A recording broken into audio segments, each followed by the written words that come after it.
have a story to tell all of you. And this story comes from when I was almost 2 years old. It's one of my earliest memories. So here's my best attempt at 2-year-old Talasha. It was a Sunday afternoon, and on Sunday afternoons, my family naps. But I don't like taking naps. So I got up after I stayed in my bed a really, really, really long time. And my dad got up with me, and every time I get up from a nap, I have a snack. And so my dad gave me peaches. But those peaches had cream on them. And most days I liked cream on my peaches, but not today. And when I saw that cream on my peaches, you know what I did? I screamed. I screamed so loud, and I pushed those peaches away. And you know what my dad did? He put those peaches with that cream back in front of me. And you know what I did? I said, no! And I pushed those peaches away, and my dad said, what's wrong, Talasha? And I tried to tell him, but I'm 2, and I don't have all the words yet. And I couldn't find the words to say, get that cream off my peaches.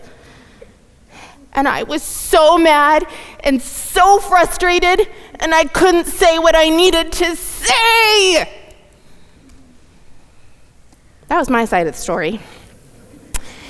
Now I'm a grown-up, and I'm a parent, and I think I might know my dad's side of the story a little bit. So, if you know my dad, you know he wears a hat like this all the time. This is my dad's side of the story. It was a Sunday afternoon. I'm a pastor. Sunday mornings are a lot. I had preached that day. I had done all of the things that I love to do, but also kind of wear me out. And I got home, and we had our lunch, and then it was nap time. Sunday afternoon naps are my favorite time of the week. But Talasha wasn't having any of it that day.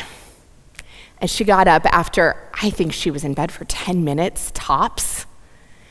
And you know, Tammy, my wife, is home with the girls all week, and she needs her Sunday afternoon breaks more than I do. And so I got up with Talasha. She always has a snack after her nap, so I said, Talasha, do you want some peaches? And she said, well, she nodded. And so I got her a bowl of peaches, and I fixed them just how I like them, with a little bit of cream on them. And I put them down in front of her, and you know what she did? She did. She screamed. And she pushed them away. And I said, Talasha, you said you wanted peaches. And I put them back in front of her. And she screamed and pushed those things away so hard and so fast. And I said, do you want to play instead? And she screamed even harder.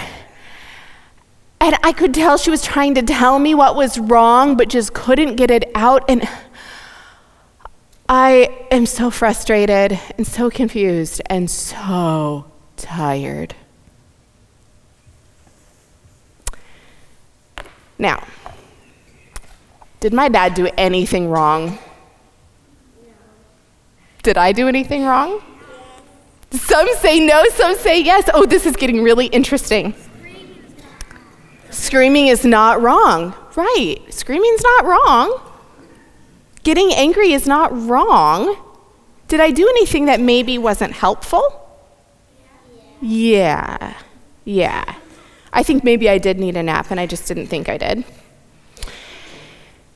Yeah, I couldn't communicate yet, could I? I probably deserved a timeout until I could get myself under control. But my dad that day chose to not give me what I deserved, but to try to figure out what I needed. So you know what he did? He said, Talasha, can you show me what you need? And I said, And so he took me into the kitchen, and I pointed to the peaches, and I pointed to a fresh bowl, and I took the cream and I put it in the fridge. And then he said, "You want peaches with no cream on them?" And I nodded.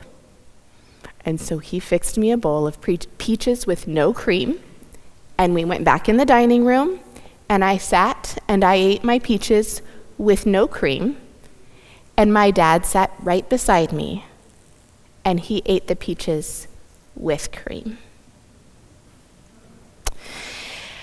I have a lot of stories like that from when I was a little girl. My family was a family that tried to live in peace. Now, did that mean we never had conflict? No. Did it mean that we never fought or had to apologize or forgive? No. It meant that when we did have conflict, we found our way through it together. It meant practicing repentance, which is a big word, and asking for forgiveness and receiving the gift of forgiveness. Sometimes in our church, we call this living life inside the blessing.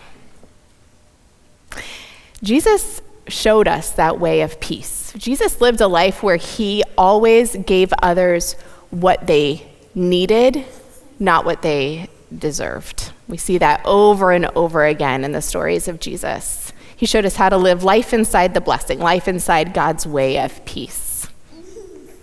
Now, last week, we lit our first candle. Andrew, can you come up and hold these two candles? And James and Zeph are going to light them for us.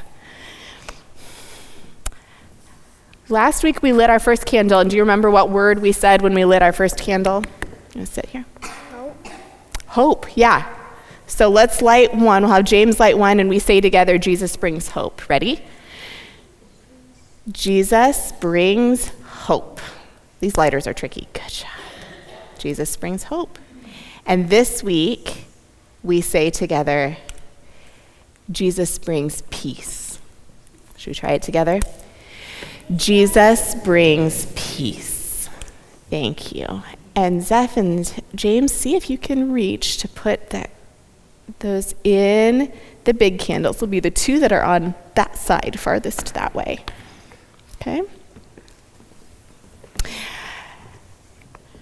Jesus does show us this way of peace.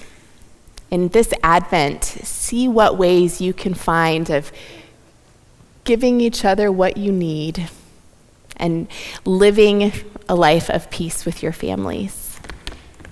You may go back to your seats while we sing some more.